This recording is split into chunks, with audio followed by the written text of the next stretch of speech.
브로커가 어느 정도를 알면 이 사람도 동일하게 사기죄로 처벌이 가능할까요?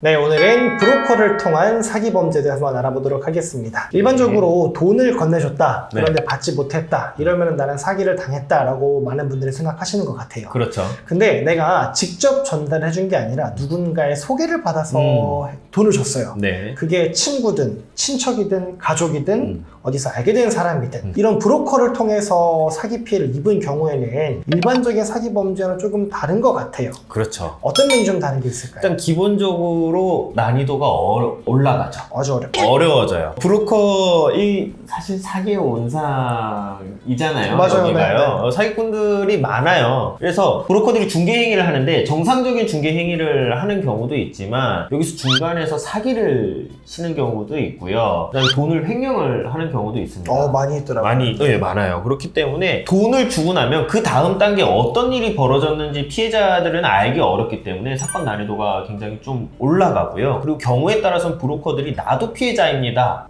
그리고 나도 그게 어떻게 돼 있는지 몰라요 라고 한다면은 사실 피해자 입장에서 사실 파악이 굉장히 어려워요. 그러면 이게 브로커가 가해자인지 아니면 나랑 같은 피해자인지 이거 혼동스럽거든요. 그러면 이런 내용들에 대해서 오늘 조금 이야기를 해보면 좋을 것 같아서요. 영상을 찍게 되었고요. 일단은 이런 경우가 많은 것 같거든요. 브로커가 저도 피해자입니다. 저도 사실 투자했는데 저도 돈 잃었어요. 이런 경우에는 좀 어떻게 대응해야 될까요? 브로커도 고소를 하는 게 좋을까요? 브로커도 고소해야죠. 그렇죠. 아주 간단합니다.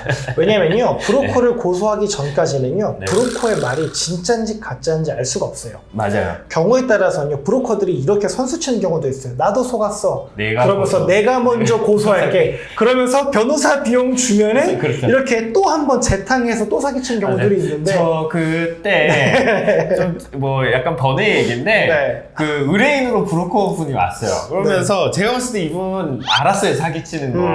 근데 자기도 이제 피해자라는 거예요. 그래서 피해자들을 막 모아가지고 이거는 우리 피해자들이 모여서 해야 됩니다 해서 변호사 비용을 걷어서 줬을 거잖아요. 근데 나중에 보니까 피해자분들이 알고 있는 변호사 비용이 다른 거예요. 브로커가 중간에서 그거 가져간 거예요, 그 분이. 그런데 그분 결국에는 다른 피해자 집단들이 그분도 고소를 했고 그분 유죄 나왔어요. 네. 결국에는 그 원래 그 범죄 조직과 사실상 내통하고 있었던 사람인 건데 문제가 딱 터지니까 뭔가 피해자들 선동을 해서 자기가 먼저 이렇게 치고 들어간 거죠.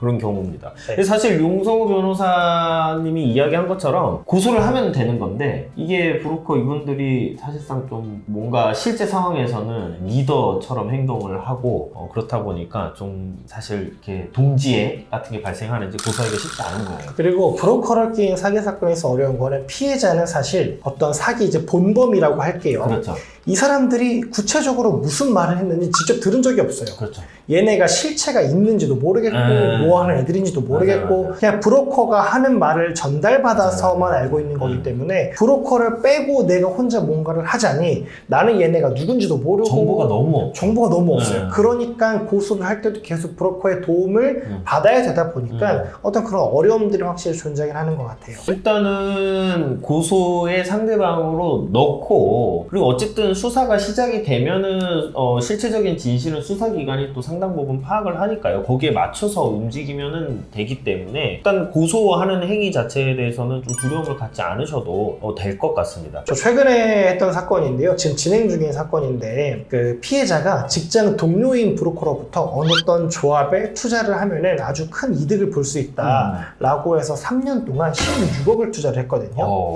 근데 돈을 못 돌려받은 거예요. 그래서 고소를 한다 하니까 브로커들 또 한 얘기 있잖아요. 나 고소하면은 돈이 안 나와. 이런 얘기들 하면서 막 또 끌었어요. 1년 정도를. 근데 돈이 정 안 나오니까 고소를 했거든요.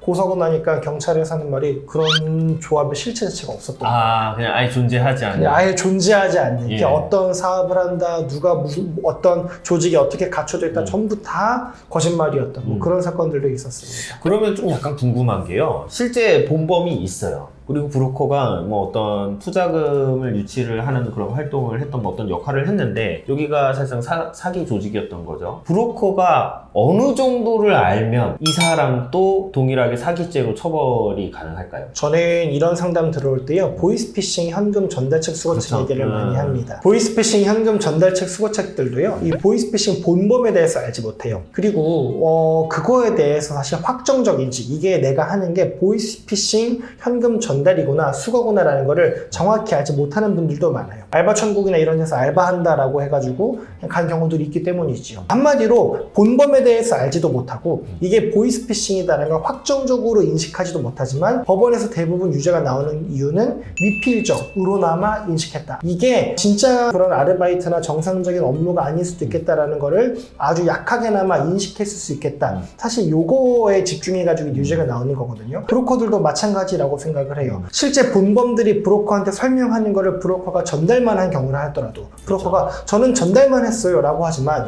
예를 들어서 본범들이 이거 투자하면 월 수익률이 20%가 나옵니다. 사실 월 수익률이 20%가 나오는 건 있을 수 없잖아요. 그렇죠. 그러면서 원금까지 보장이 되고 절대 이거 원금 손실이 없습니다. 이거는 말이 안 되는 건데 그거를 브로커가 어떤 그런 것들을 전달을 했다고 한다면 이 본범들이 정확하게 사기를 치고 있다는 걸 확실하게 인식 못한다 하더라도 미필적으로나마 아주 약하게라도 인식했다라고 보기 때문에 충분히 유죄가 선고될 수 있습니다. 그리고 브로커 계좌를 열어보면은요, 여기서 돈을 받는 경우들이 굉장히 많아요. 맞아요. 그러니까 뭐 유치한 투자금의 몇 프로 이런 식으로 해서 페이백을 받는데요. 사실은 이제 그러한 어떤 결련 관계가 뭐 맞아요. 곧바로 범죄를 입증하지는 않겠지만은 상당히 어떤 그 유착이 있다라는 거를 보여주기 때문에요. 그러니까 결국에는 수사가 진행이 돼 봐야지 알 수가 있고, 일단 의심스러우면은 공격적일 수는 있지만 뭐 고소를 하는 게 맞다. 일단 저희는 그렇게 생각을 하고 있습니다.